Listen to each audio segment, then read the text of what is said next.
देखिए, बहुत दिन के बाद खेसारी लाल यादव प्रियंका सिंह के साथ ज़बरदस्त गाना लेकर आज गाना का टीजर आ गया है।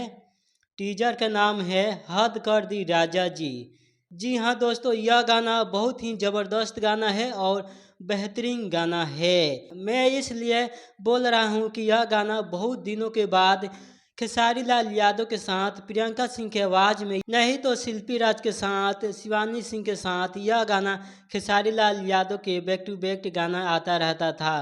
पर बहुत दिनों के बाद फिर से खेसारी लाल यादव प्रियंका सिंह के साथ गाना लेकर आ गए हैं आप सबके बीच में।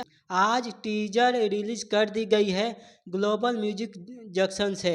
आप लोगों को हम बता दें कि इस गाने के राइटर हैं कृष्णा बेदर्दी, संगीत दिए हैं आर्या शर्मा जी और यह गाना बहुत ही ज़बरदस्त है। खेसारी लाल यादव मुंड बना के यह गाना गाए हैं। आप लोगों को हम बता दें कि यह कल के दिन गर्दा होने वाला है यह गाना को। फाइनली दोस्तों, आज की इस वीडियो में बने रहिए और वीडियो को लाइक कर दीजिएगा और चैनल को सब्सक्राइब कर दीजिएगा, क्योंकि वीडियो में आप लोगों के लिए बहुत ही खास लाता हूँ। इस गाने में नज़र आएगी श्वेता शर्मा और यह गाना बहुत ही बेहतरीन और ग्लोबल म्यूजिक जंक्शन से यह लेकर आ रहे हैं कल सुबह को। चलिए, आज की वीडियो बस इतने, फिर मिलेंगे अगले वीडियो में। तब तक जय हिंद, जय भोजपुरिया।